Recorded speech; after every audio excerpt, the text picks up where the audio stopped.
In this Infusionsoft tutorial, we're going to be reviewing how do you handle a declined credit card and also expiring credit cards for a membership site.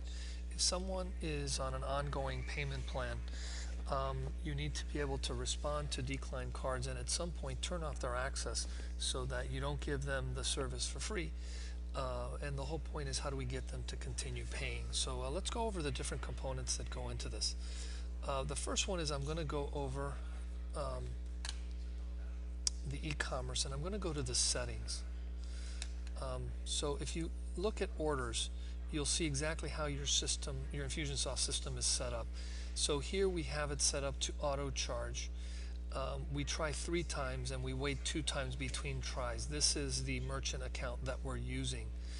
So you can change these variables if you like, but the idea is it'll try once, then it'll try a second time, then it'll try a third time, trying to see if they can get payment from the credit card we have on file in order to keep your service or your subscription with them current.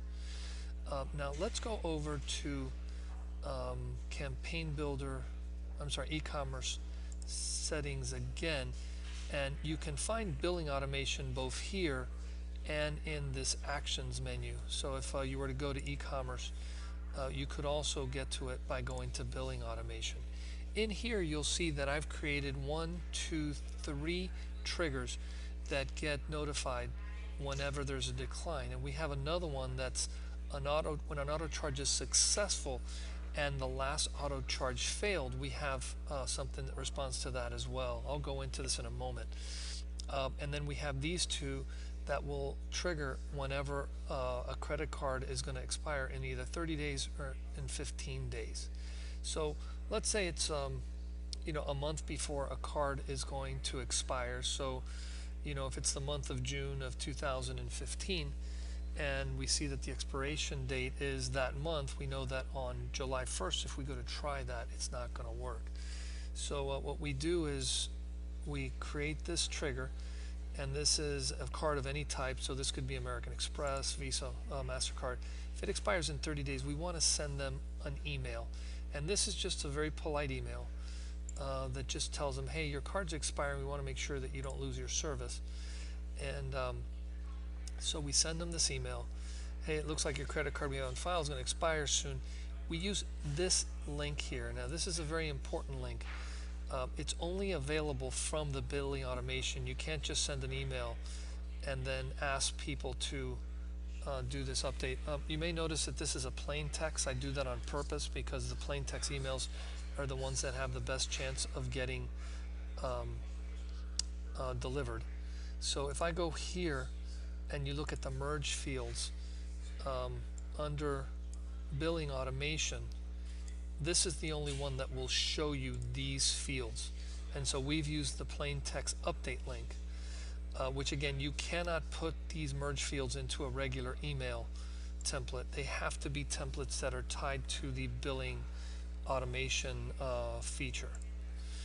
So that's the first one. If you look at the one for the 15th, and I'm just going to close this, it functions exactly the same way. Now let's go into the first failure. So this one comes up and says failures for any product. We didn't get picky about it. On the first failure of the invoice, we want to send them an email.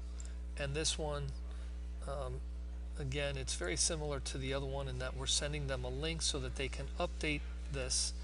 Hope to find you well. Want to let you know that we weren't able to receive your most recent payment. The card we have on file for you was declined. You could have put in here the last 4 digits of that. You would do that by going down into the merge fields, and under credit cards you can grab the last 4 digits and add them in there. I decided not to, so we don't have to get that specific. They'll most likely know which that card is and take action that way. Now what my recommendation is you have the first, second try.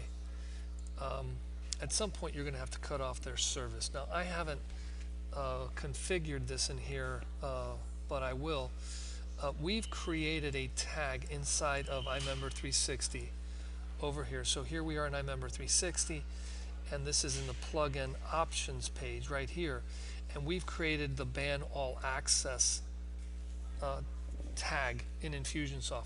So if we assign this to anybody that has membership, they won't be able to get onto the site, and they'll be getting a warning message telling them that their service has been cut off and to contact someone to get it turned back on. So it's almost like the power company turning your power on, or your phone bill, your phone being turned off for non-payment. What we have here is we send them an email. In that email, we can tell them that your access has currently been turned off. What I'm going to do here is I'm going to add the ban tag. So we'll go in here, and the ban all access, we're going to apply it, and that's going to keep them from being able to log in if they try to do that. So I'm going to save this trigger. Now the final one that we also want to create is what happens when the person does pay.